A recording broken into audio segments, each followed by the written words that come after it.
I think when you start out, you just need to be like okay with being a bit shit instead of thinking I'm not good enough. Like I think for us, like when we started, we sucked. Like we know a lot of people in the industry now who like message us and be like, oh, we're never going to be as good as you, blah, blah, blah. And I'm like, man, stop watching everyone else's work for starters. Like if you're on, year one, you're not going to, it's not going to happen overnight, but just be okay with that. I always tell people when they're like, I want to be more creative. I'm like, become more interesting and then you'll become more creative. Right in my bag, why you gonna try to get mad? Everybody wanna keep up, don't you know I move too fast? I'ma zip right past, drip all on my swag.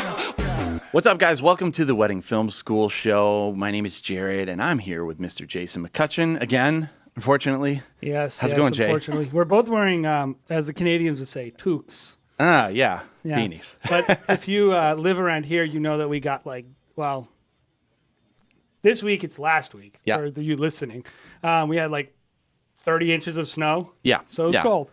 So, an hour drive turned into, 2-hour drive for me today. But it's all good because we have very special guests on today. We're very excited. Well, and those people, we're very cold weather. They don't have to worry about the cold weather because they're, as they say, down under.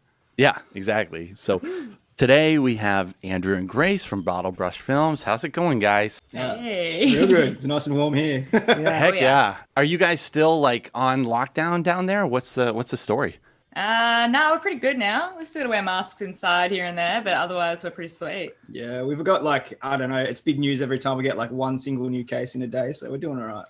Yeah.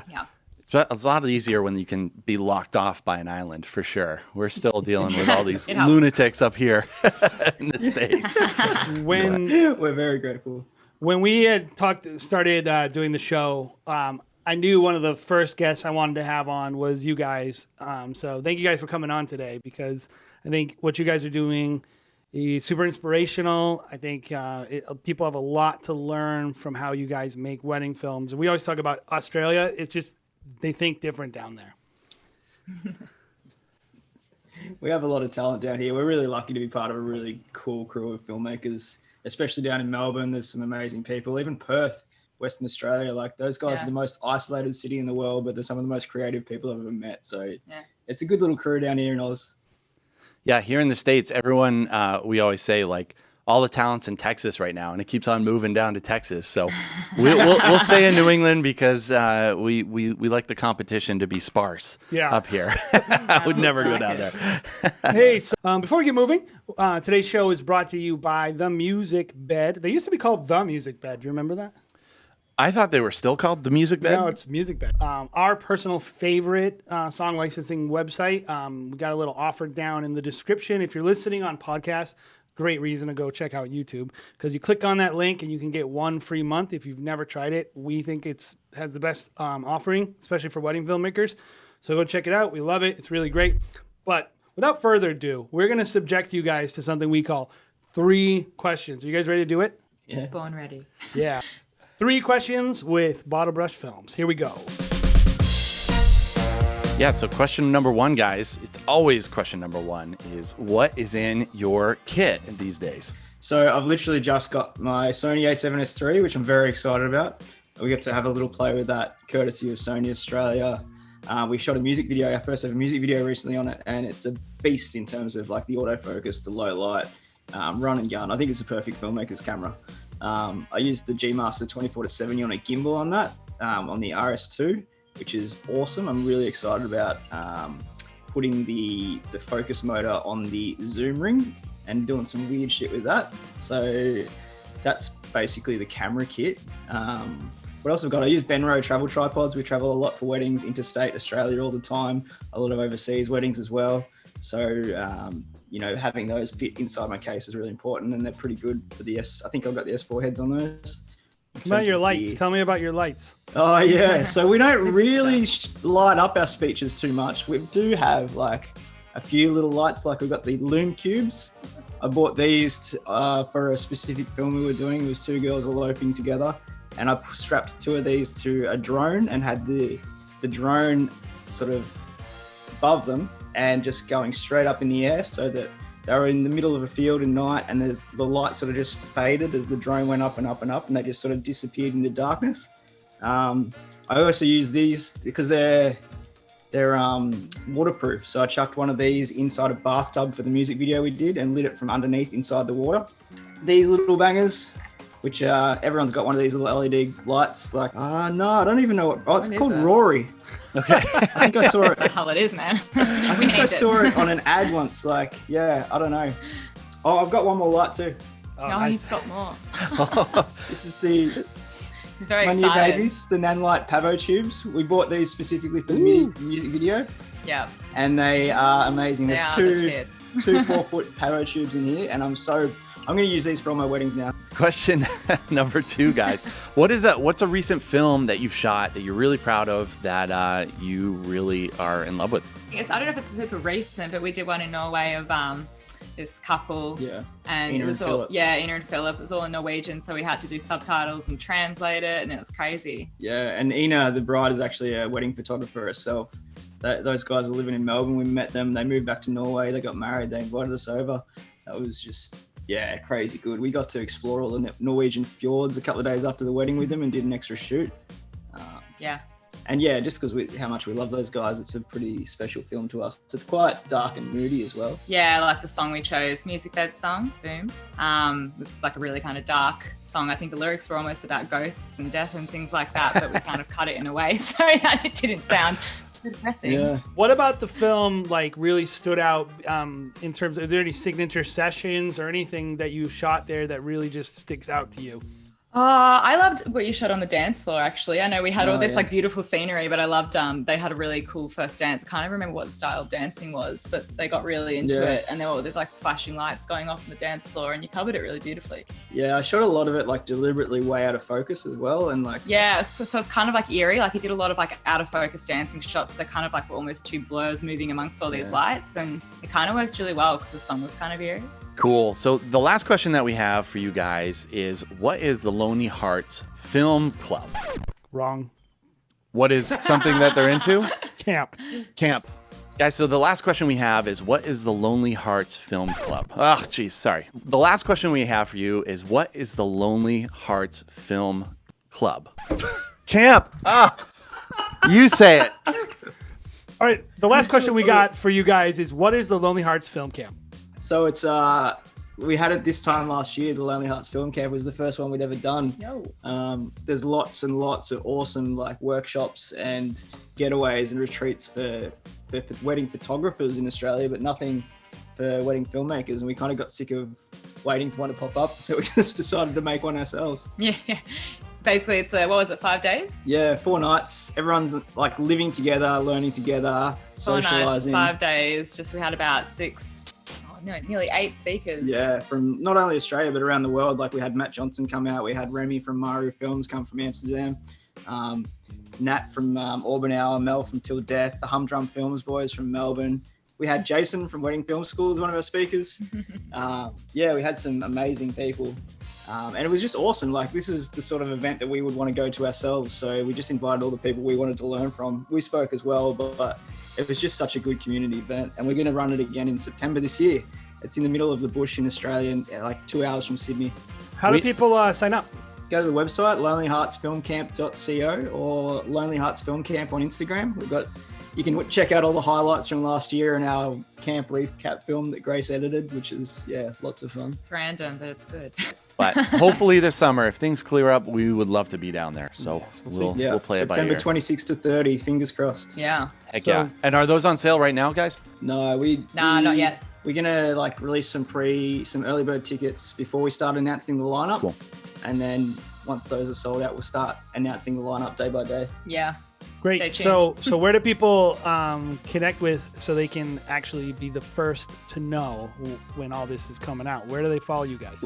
Follow us on Instagram because we vlog it on there. We go live on the Lonely Hearts page, and then the website has a pop-up for a mailing list, so you can sign up there as well. Go for it. Go do it. I promise you, invest in yourself, invest in your business, get around creative people. You will become more creative magically. It's just how it works. So go for it. Look, I'm just gonna be completely honest with you. Can we be a little bit transparent here? I'm gonna tell you one of my deepest, darkest secrets. I actually really don't enjoy editing that much. If you were to give me the option between shooting and editing, I would pick shooting 11 times out of 10. And if you've been editing and doing video production for any length of time, you know that dread in your heart as you know wedding after wedding after wedding keeps on mounting up, piling up on your backlog. It really sucks. I hate it, and I'm sure you do too. So what can you do about it? You can, of course, ignore it. It's not gonna go away. You can hire a video editor to work on staff. Maybe it costs you 50 to 60 grand plus taxes. Or you can simply reach out to our friends at No Backlog. They make it super easy to knock out edits while you focus on other more important things like growing your business and making more money. And that's what it's all about, right? Save time and money by working with a professional, reliable, and affordable video editing partner. And get your life back today. You can spend more time with your kids, with your spouse, with your important other person, or you can simply just play more video games. I don't care. This is a no judgment zone, man. So make sure you're visiting nobacklog.com and get started today.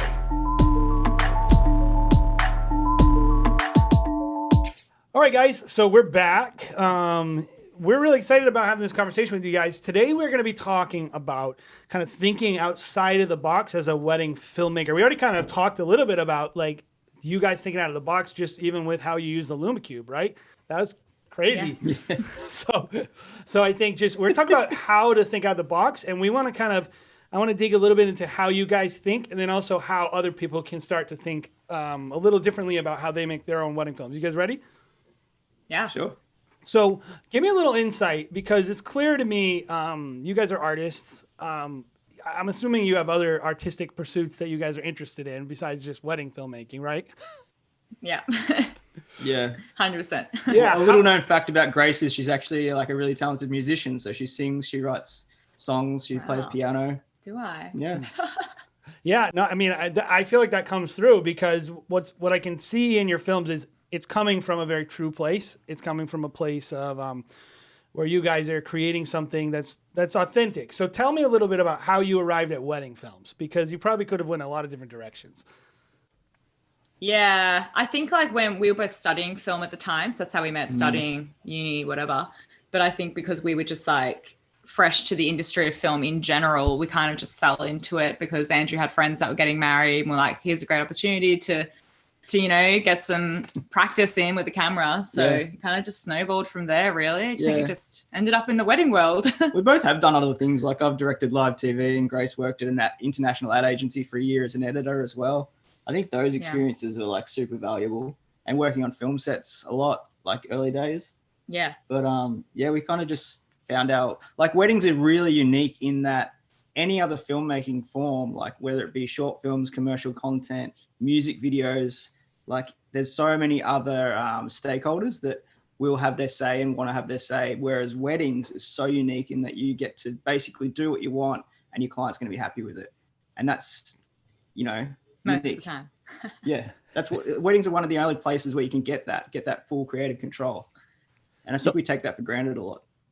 So yeah, it's definitely something I noticed about you guys' work is just like you get full buy-in from your clients. Like every film that I've seen from you guys, it's just like you get people like one of the film that we saw in Vegas, you know, they were in the shower together, and like you have to get them on board with your complete vision in order to be able to do that. How do you guys get clients like that to get on board with whatever you guys are throwing their way? Oh, I think it's a slow burn. Like it's because we've built up our brand in that way over the years. Like we're kind of known for having really like out there content and, you know, really wild shit. So people come to us already assuming that's what's going to happen. So it just makes it easier anyway. So now when we say, hey, we've got this really cool idea, everyone's like, yep, let's do it. Yeah, I think what Grace does with our social media is really important as well. Like we don't really hide anything about ourselves. Like there's been Instagram stories where she's filmed me dancing around in my jocks. Nothing but my jocks in the lounge room, you know what I mean? Which happens often. Yeah.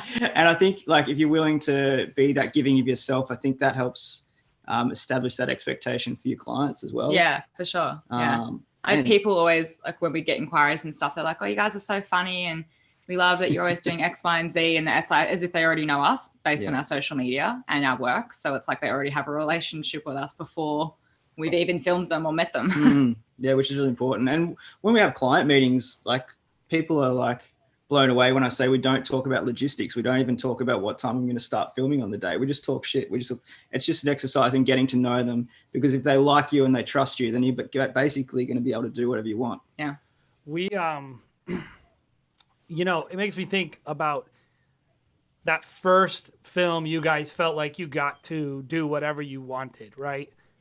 Like when you think about like everyone's, I'm assuming you did this too. This is what we did. The first couple wedding films, you're just like trying to not screw up. Yeah. And you're just like or you're copying someone or something, right? You're just kind of showing up. But I think there comes a moment as an artist where you're like, this is what I exactly want to make. So tell me a little bit about like that moment, that aha moment where you were like, I'm going to do something really different on this wedding. Yeah. I reckon it was, I don't know if you agree with this one. When I was working ad agency, I was like a junior editor there, and they I didn't have any time to edit my wedding films, and we were basically full time by then. So I'd like come in at 5 a.m., edit a wedding film, do my full shift, and then after work I'd edit a wedding film. And I think it was there we did one, and we finally started using like speeches, which I know is probably really basic, but I think we made a film for the first time at the agency with speeches through it. Yeah. And there's like a producer at the agency who was like, you should do this. And we're like, all right. And we just had a few drinks and started doing some shit, and it was really fun. And I realized, I'm like, what have we been doing for 2 years? Like, we need to get this shit way nicer. It's super freeing once you realize that you can do whatever you want and the sky's not going to fall down. Like, I think everybody has that mentality when they start out, like, I can't miss anything. And for me, it just comes down to mindset. Like, when I let go of the FOMO and started just saying to clients, you know, if you want someone that's going to capture absolutely everything, it's not going to be us. Like, if you want someone to put a camera on a tripod, press record, and come back 2 hours later, you can find people that'll do that. But what I want to do is creative, and I guarantee that I'm going to miss certain things, but it's because I want to get creative shots and be creative. And I tell people that all the time. They're like, but what? But like, it doesn't matter. As long as you and the client are on the same page and you have the same expectations, that's all that matters. That's awesome. I look at you guys' work and I'm just like, they do something different every single film. It's never like, this is the wedding. You know, when we make a wedding film, that people know that when they hire us, it's like, we're going to show up, we're going to do the getting ready, we're going to do the first dance, we're going to do like all these things, you know, in a row. I love about you guys' work that it's just like off the wall. Like, you think you know Bottlebrush Films, we're going to show you Bottlebrush Films, like something completely different in the next piece of work that we do. So my question for you guys is, you know, if creativity can kind of come from anywhere, do you find that your inspiration comes from the couple oftentimes, or is it just coming from you guys and you're like, I want to do this crazy thing and I'm going to just wait for the right couple to come along for that? What does that process look like for you guys? I don't think we've ever like pre-planned an idea and then waited for the right couple, because I feel like that's when you get a shit film. Like, it's better if you work towards them, like what their personality is. So like it's very much based off their personality. And we have built a brand that we now attract really interesting people. So we get to do crazy shit with our films. But I think a lot of it for us is, or for me anyway, it's just based off music, like going through tracks and finding like not ever just using the same kind of music, like really working hard to change it up. Like, that's where a lot of my time goes in the edit, like setting up the music and, you know, the speeches and music. I feel like that's just that's your turning point. Yeah, I think the strength of what Grace does is that she shows off people, you know, warts and all, like the good, the bad, and everything in between, and doesn't try and hide or manipulate things to look a certain way. Because I think a lot of people get caught up in like, oh, I don't have this or I don't have that. Or I see on forums all the time, oh, they didn't do a reading, or the audio wasn't good for the reading. I'm like, we don't ever have readings here in Australia. There's other things, like it's mindset. It's what do you have, not what you don't. You know what I mean? Yeah. I think Grace is great at celebrating what does come at the wedding. Like, there was Talia and DJ's wedding. This was like a dancer and a drummer, and that would not have fit like any template. But what Grace did with it was use the natural audio of the bands playing and all their friends playing at the ceremony and all that sort of stuff. And just like these moments that you couldn't have conceived were going to happen, like their first dance. Yeah. And just like really shone a light on that and showed that off. Yeah. Walk me through like the process. Like, someone reaches out and is like, hey, we have this wedding, we're going to do it in, you know, Sweden, Switzerland, wherever. And they're kind of pitching you guys on an idea. Walk me through that process of like how you get to know the kind of piece that you're going to make. Does it start with just like, a consultation, and then you're like, yeah, we can probably go this way. Could you guys like tell me what that kind of looks like? What's the initiation looks like first steps? So I probably spend way too much time on emails. So one of the guys, there was a wedding that we did in New Zealand, and they did the Indian traditional ceremonies in Auckland the first weekend, and the second weekend was down in the South Island where they did their own, with a celebrant ceremony. And that guy, Aaron, the groom, he and I had about, I think, 56 emails back and forth, just like talking shit, talking about The Walking Dead, talking about his photography because he's a photographer, talking about how they met, what they were doing, what the travels were. Like, I put a lot of time and effort into like getting to know couples. I just like meeting new people. And so that's sort of something that's natural for me. But I think that all helps, like consciously and even subconsciously. It sort of influences the way you approach, I guess. Yeah. Do you agree? Yeah, for sure. Do you guys feel like What you do. do you guys feel like you don't know what you're gonna make till you start filming the wedding? I think we don't know what we're going to make until we get to the wedding. I mean, to the edit, the edit as well. Like we do a lot of, we experiment. Andrew loves experimenting with the shoot. So he likes to kind of change it up as much as he can and just throw me stuff. It's like, hey, I tried this with the light, or I tried this different style of shooting or whatever. And I get to the edit and I'm like, let's see what we can do here. Sometimes Grace is like, that's awesome. Sometimes she's like, that's shit. What were you thinking? Yeah.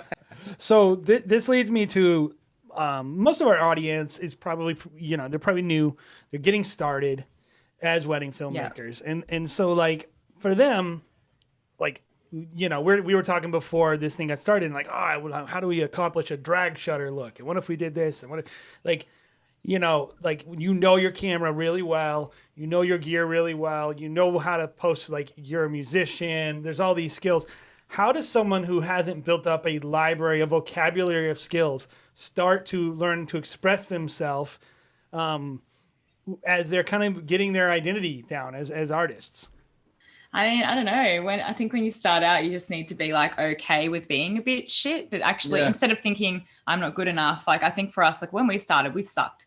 Like I didn't know how to edit at all. Everything we did was just basically poo. But like we thought it was so good. Like we thought we were the best. I was like, oh my God, I'm an amazing editor. Like I am just the best in the industry already. And I really was not. But I feel like it's kind of nice to be a little overconfident, because then you're not so down on yourself. Like we know a lot of people in the industry now who like message us and be like, oh, we're never going to be as good as you, blah, blah, blah.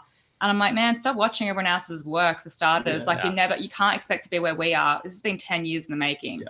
If you're on, year one, you're not it's not going to happen overnight, but just be okay with that. Like that's part of the fun, like learning all that stuff. Yeah. Yep. And they show us like a film of like 2 years in. I'm like, man, you are so that good. Shit's all over what we were making 2 years in. Like that's way better than and you'll probably be better than us one day. Yeah. I think like learning to be like new, Jared, like I look back on our work when we first started, and there's some things I like about our first year better than our third year, because we didn't know what we were doing. And so we would just be like, do whatever. Like ignorance is bliss. Like sometimes you get the best stuff because you're so confident, you just don't know. I will say like it's nice to kind of get in a groove. So I'm never a person who's like telling people like you got to constantly reinvent yourself. I think that's a tedious self-flagellating process where you're just beating yourself up.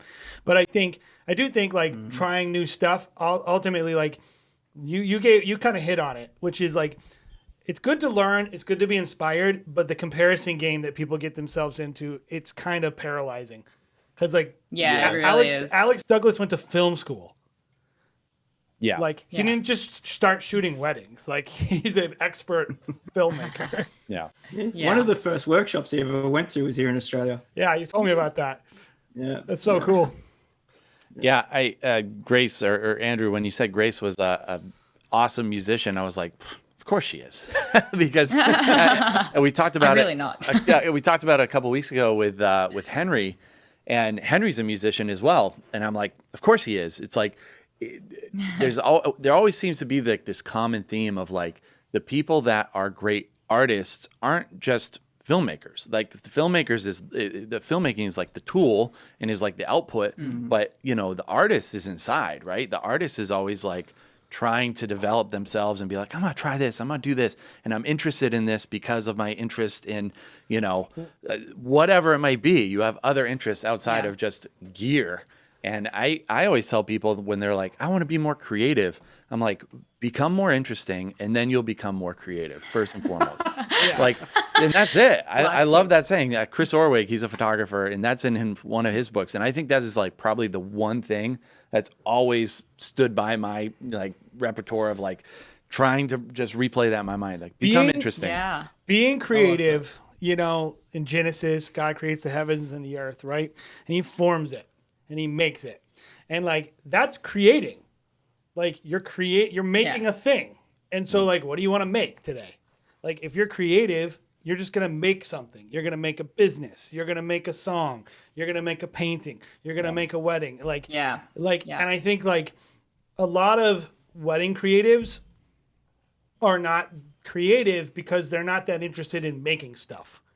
They're that's really key, isn't it? Yeah, they want to like have a unique looking film, maybe, but they don't want to be creative. And so like, and this is why we always say like, hey, you can create a great brand, you can create you can create great systems. Like we're doing 120 weddings a year. We had to create those systems. We're processing 600 leads a year. Yeah. You know, we had to create that. We had to create a product.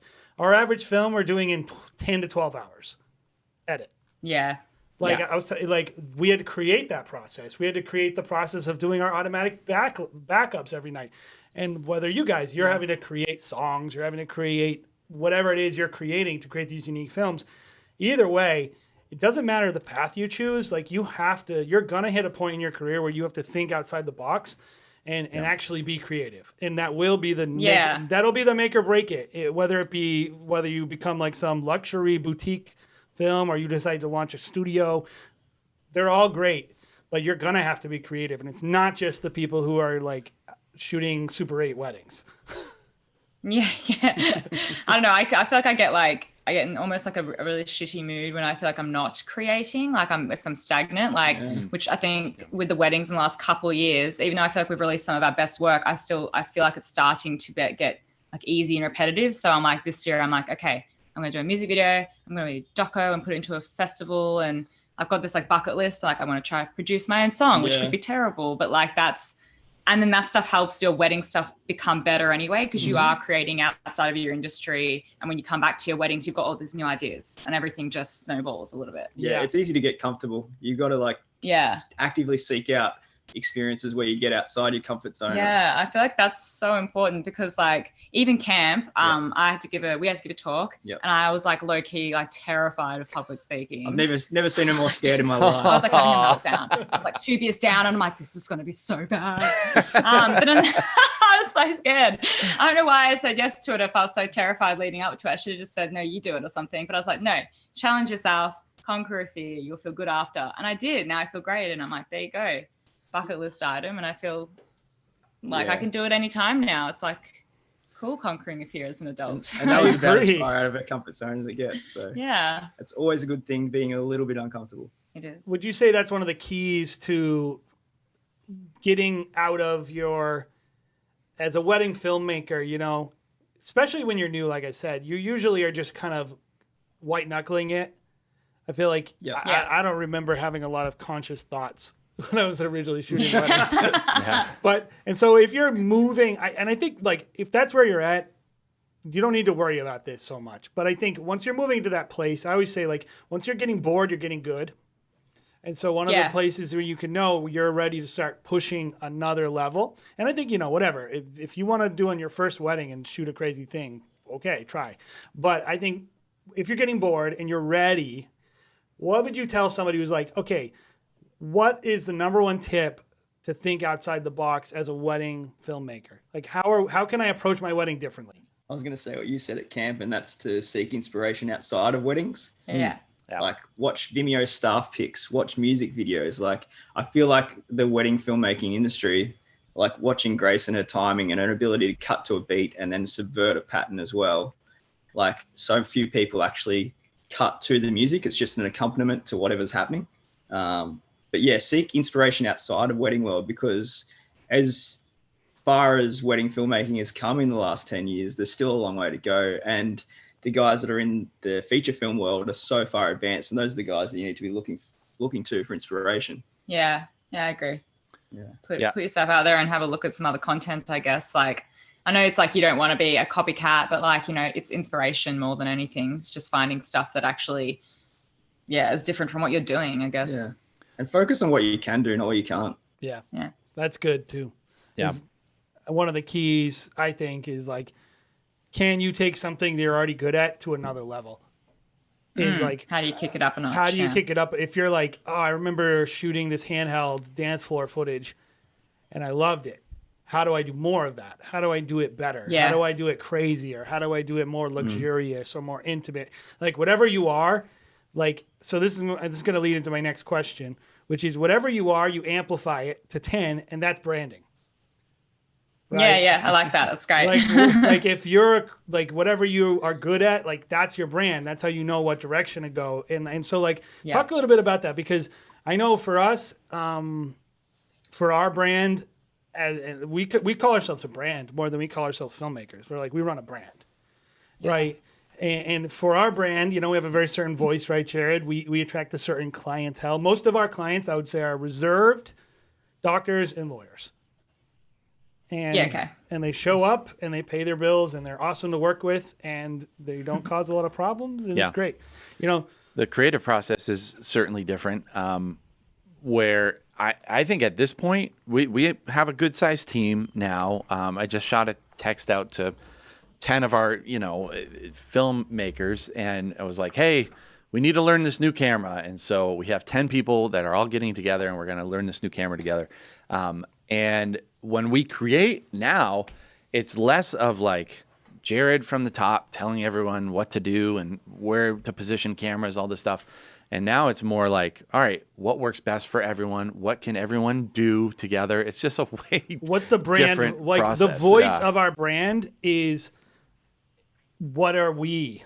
It's not what do I want to make. And it's almost like it's hard as a creative, because I have to be like, I can be up here. I can film this wedding, but my newest shooter can only film this wedding. So therefore, where can I bring him up and where do I have to rein myself back? It's like, that's a tough product, I think, for a lot of creatives to you know. It's a fun challenge, though. It is a fun challenge. And ultimately, like, communicating our brand is how we've been able to build a business. More so, I think our films are good. I don't know that any creatives have seen our films and like us, but our clients do. That's what matters, man. That's all that matters. That's the most important thing. Yeah. And so for you guys, that's ultimately true as well, right? You're not creating branding for wedding creatives. You're creating branding for clients. So tell me a little bit about how have you guys built such a strong, unique brand? And how can other people maybe take some tips from it? Hire someone to do your branding for starters. Like, you know, we all DIY in this industry, don't we? And we were just like, I've wanted to rebrand for so long. I was like, Angela, let's just do it. Let's pay the money. Let's get it done. So we just hired a chick by Lulu. Check her out. I don't know. Where do we start with that? I think you just base it off I don't know. We just saw the branding process as a creative pursuit, just like making a film, and we wanted just a chance to like push some boundaries and not do just the usual floral and light and bright sort of stuff. Yeah, we told her no beige, no light and bright, no florals, none of that. No deer antlers. There's a few of those going around. But I think we went into it like in terms of the website build and the logo and the branding, basically wanting to scare off a good chunk of the wedding world in terms of couples. Like, we only wanted a very niche, very creative, out there couple. So the website was really built to be quite random and weird and all over the shop, so that it really would only attract really out there people, which it does its job well. And we're at a point in our career where we're only taking 15 weddings a year now. And so we don't mind if we make it a little bit harder, and the ones that actually really want to work with us will find their way through to the contact form. Yeah, I love that. Scare off as many people as you possibly can. I love that. Yeah, it's weird. Our branding chick was like the same. She said it was like the most unique website she's made, because like the point of it really wasn't for bookings. It was really to like elevate ourselves in the industry and to attract. I mean, we weren't looking to book more. We already booked out. Yeah, it was really just to kind of cement ourselves creatively. There's enough weirdness and like personality in our website and our branding that people will either love it or hate it, and the ones that love it will contact us. Yeah. I think branding is what do people say about you when you're not around? That's really what branding is. And ultimately it's like you are communicating like a vision to someone. You're speaking without words almost. It's the collection of even how things are organized. And like when we're trying to sell our couples, we're trying to make it, they're busy people. And so I think, sorry, I'm going to go on a branding tangent, but I always tell someone, who's your audience? How do they want to be spoken to? That's how you do it. It's like our audience, busy people, don't have a lot of time to waste. They want to see your work really quick, see the prices, fill out the form. Right? That right there is like almost as much of a pursuit of like when you're creating your product at the beginning of your career is like figuring out who your people are. Yeah. Who are my people? And 100%. like, who can I win over? Like when I am with these people, they're charmed by me and these people are repelled by me. Yeah. But like, yeah. but it's like, they used to always talk about it at the old Hustle and Flow workshops. They would always talk about attracting and repelling. So you need to, your branding has to actively attract and repel. And most people only think about attracting. And so they usually create this brand that's very, very, very generic, boring, and unfocused. But good branding will focus you down. It will attract the customer you want and will repel the customer you don't want. And of course, you got to have the chops. You got to be really freaking good if you want to repel most people, which you guys happen to be. So, I wouldn't recommend that kind of thing if you're starting out. Like you don't want to go about your website trying to repel most people. Like you want to get your bookings. You just want to start getting your work going. Yeah. So it's funny because I think our branding chick said a few people have kind of asked us similar stuff to what we have in terms of our brand and website. And she's had to explain to them like that will probably bust your business because you guys aren't at that stage yet where you can get away with that. Like you can't, you know what I mean? Like it's particular to everyone. Like your brand's very unique to you. As you said, it is you. So I love that. And it takes like years to have that level of insight about what you just talked about. Like who is my client? What are their needs? You know, are they time poor? Are they creative? Are they business people? And that all influences all of your copy and your coloring and everything that makes up your branding. Andrew's not allowed to do our social media or our copy because he's really cheesy and formal. And when I talk, like we talk in a way, like our copy is very specific. Like it's, you know, it's a lot of swearing. It's very crass. It's very out there. It's very like off the cuff. Yeah. And that's how we want our branding to be. Like it's, you know, playing up that Aussie side almost. Yeah. Totally. So you're not allowed to speak. You just No, I love that. It was like, well, and I will say this, our brand systematically is probably me. Voice, it's Jared. So you go for both. I don't talk to clients ever. Like, well, Andrew actually does most of the talking to our clients, which is funny. Like, whereas I do most of the copy, you do all the emailing. I hate emailing. I'll do like the, you know, once we've filmed the wedding, I'll talk to them heaps after about the edit and music and things like that. You do all the socials. But then on socials, I'll talk to them randomly. I don't know. It's just a bit of both. It seems to work. I'd like to claim that it was like we sat down one day and went, okay, this is your role, this is mine. It's like, we just sort of winged it for like 7 years and eventually. I like that. I would say actually that's one thing, forward planning. If you're just starting out, do lots of forward planning. We did none and it bit us in the ass. Yeah, for sure. Do tell. Oh man, we didn't know what we were doing when we started. Hey, like we were really just like, we didn't realize we owned a bloody business for a long time. Like, you know, financially we should have been charging more for years before we did, you know. Branding, we only just got our shit together in the last couple of years. So if you could forward plan a little, I would recommend it. It's taken us a long time to become business owners and get our work-life balance in check. I'll say that much. Yeah. Still working on that. Isn't that interesting though? Like, I was telling Jared the other day, we did this episode that comes out today. We were talking about mistakes, and I was like, I don't think I would not do any of those mistakes though, like because interesting. It's like they're formative, right? And like I don't think there's any shortcuts around being terrible. That's true. That should be a bumper sticker. That's the best way to get good is just be bad for like often and don't quit. No, true. Yeah, I mean, because I feel like most small businesses fail in the first like couple of years. I feel like that's more. Sometimes a lot of people who just like if they get so much rejection or things don't work out, they'll throw in the towel. Whereas like, I guess you just need to push through it and keep going. Go through the shit until you get better. And it helps that when you're inspired, you're not doing it for the money. You'll Yeah, figure out later you 100%. need money. Yeah, that was us. Like, should we get paid for this? Yeah, like you just, I mean, I was telling Jared, the first 3 years we ran our business, we maybe took home 10 grand Yeah, out of our business. probably the same. We made like 240. Yeah. Yeah, shit. We were just So good. we were just like buying gear, buying market. Like we didn't have any concept of what we were doing or how we were just like having fun and we just had a good time. Same. Yeah, and I think like I will say, I guess if I was to give a tip on thinking outside the box is like go the direction of what's fun to you. Yeah, Yeah. for sure. I'll be honest. The first wedding film that we edited, I hadn't really edited at all. Like Jay, this is funny. Jay was my media teacher in high school, and I think I went away to film school for a couple of years and kind of was around editing, but I mostly did like DP work. So it was just like put a camera in my hand. I did photography, and right before I left film school, I started getting into editing like a little bit here and there. And I just put together stuff that was fun to like fun songs. And then I saw some of the work that Still Motion had done and then made my first wedding film. And it was just like, this is just fun. Like, again, it was like a Fantagram song. It was just like, get into it. We went that direction and it was like, all right, this is cool. Like I actually enjoy doing this. It doesn't even feel like work really, right? Yeah.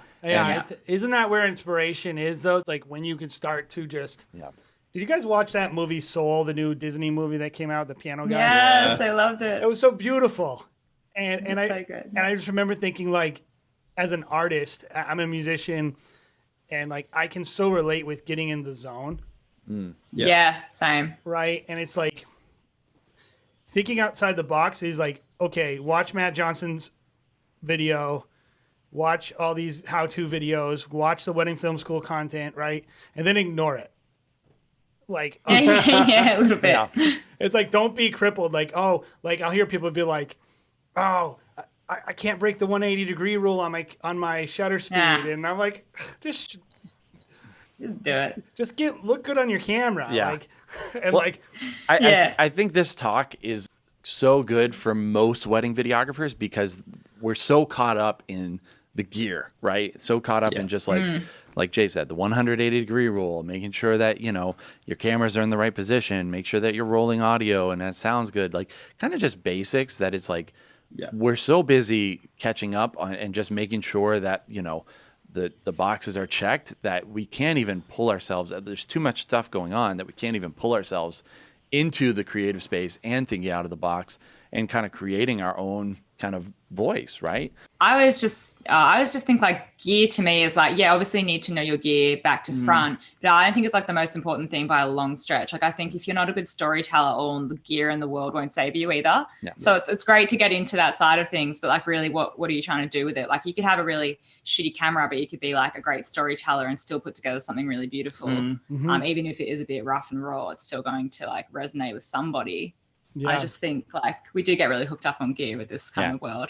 I love what our buddy Benj, again, not to bring him up again. We should look at his work. He pretty much invented inventor elopement photography. We should pretty much be a Sweet, sponsor of his podcast because of how much we talk about him. But I like when he talks about gear, he talks about cameras. He's like, I pretty much want to pick like the crappiest camera so it like fights me a little bit, you know, and you're like wrestling to try to create something that's creative and different. It's like, you know, I feel like as artists, that's how you should feel. You should feel like I'm going to wrestle with this tool because it makes you have to be invested and look at things completely out of the box. Limitations are great for inspiring creativity. Like if you've like, I deliberately sometimes go, I'm going to use one lens the opposite of what I would use for a whole wedding, like for the morning and the getting ready and everything, just to like push myself outside of my comfort zone and go, okay, if all I've got is the 24 mil, how am I going to do close-ups? Am I going to like try and fight it, or am I going to like go with it and like see some shots that I normally would never think to get? You know what I mean? I think that's important.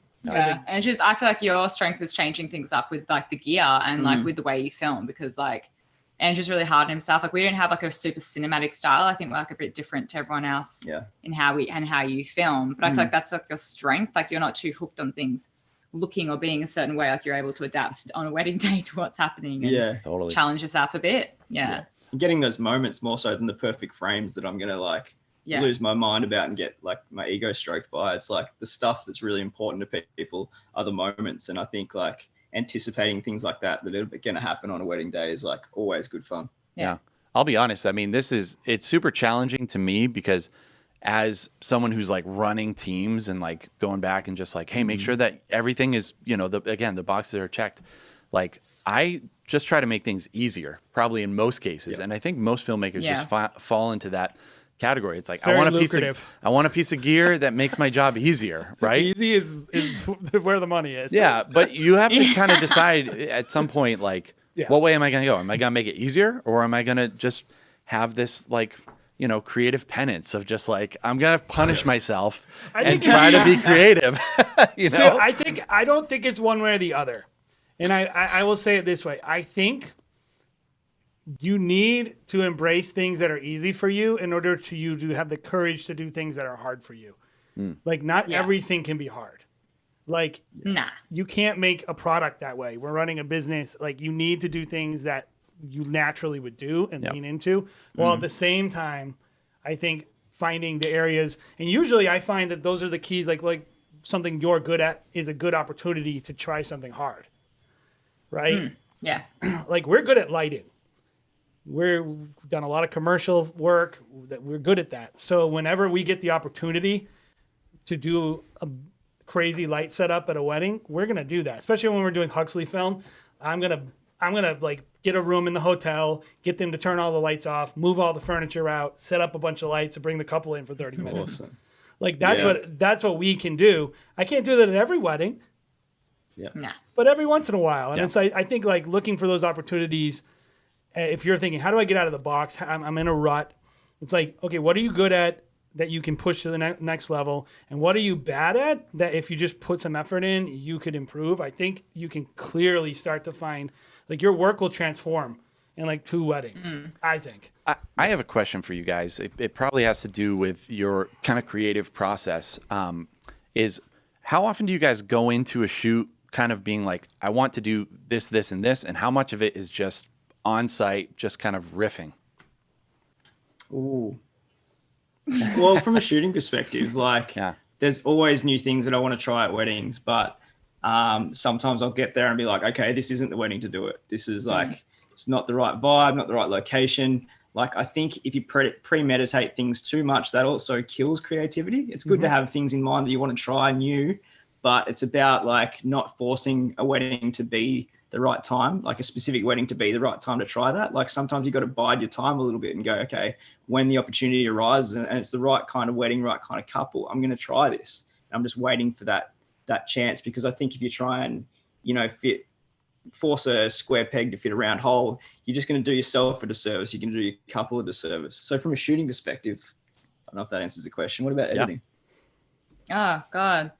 You don't really premeditate anything. I don't think I premeditate anything for editing. It's more down to like the speeches and what the vibe of the wedding day is. Like, it's not like we have a shot list or anything, so it's no script, obviously, as you know. It's so hard. A lot of it's riffing. A lot of it is just going with the flow. Yeah, I was gonna ask you guys where the loom cubes on the drone came in. If that was a premeditated or something that you're like, throw them on. Yeah, that whole shoot was actually a more pre-production than we've ever done for a wedding, because it was an elopement and it was like a giveaway kind of thing, like a bunch of vendors. So we're like, well, we're going to go hard, and like we did like a really loose shot list and came up with a lot of concepts. So that was planned, and the loom cubes were planned. You were like, let's put them on a drone. Yeah, and we used like that was just the sum of all these crazy ideas that I'd had over like however many years, and I was like, whoa, screw it, we're just gonna like get the right couple who are up for anything, and these guys were.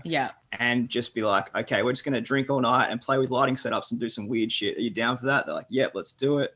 And like I wanted to like light people up from opposite sides. I wanted to use a projector as a light source. We did that. Even like putting one of these on your camera, and like it's like a hard direct light. It's a little bit soft, but there's an Aussie filmmaker, Mel from Till Death, that does it, and she shoots like super wide 24 mil with one of these on it, and you get some awesome reactions on the dance floor of people like looking at them because you got like a light right in their face. I love her work. And she's amazing. Good. She's so good.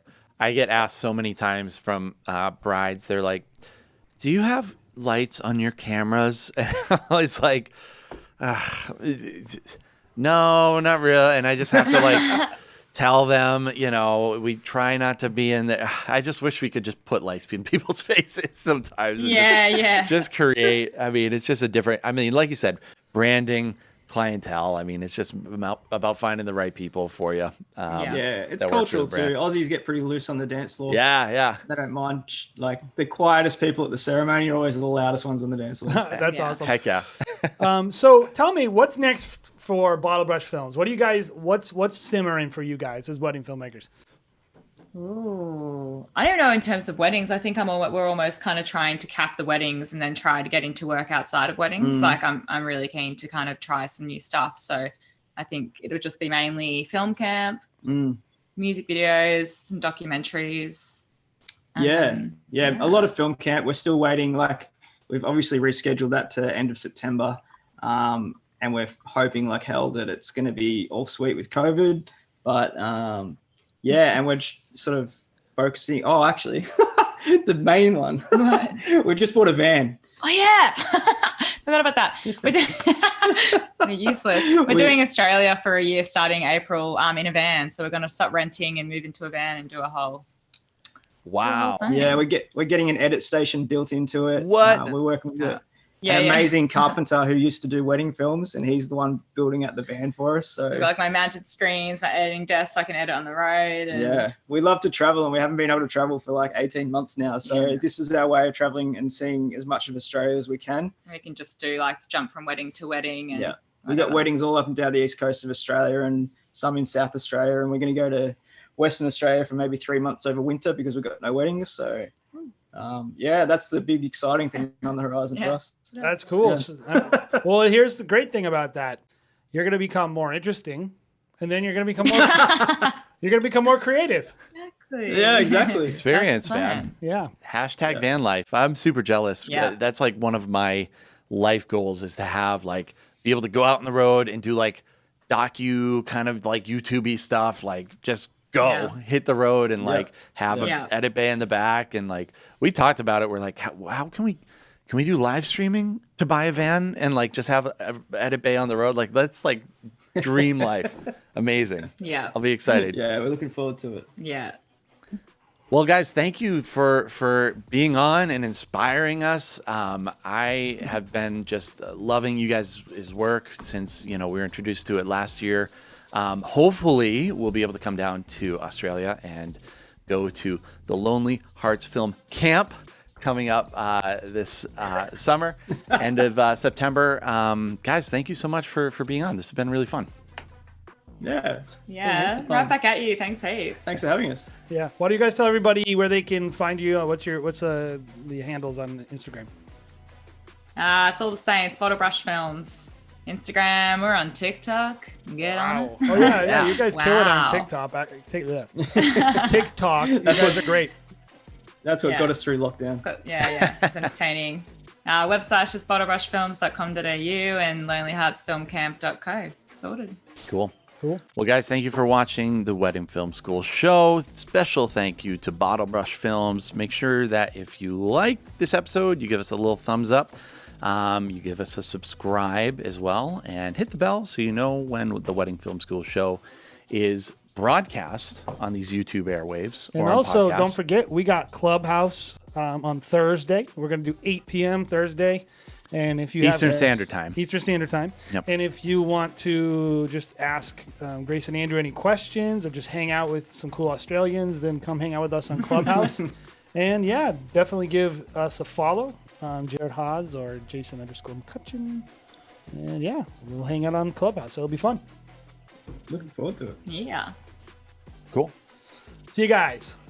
Bye, guys. I'ma get right in my bag. Why you gonna try to get mad? Everybody wanna keep up.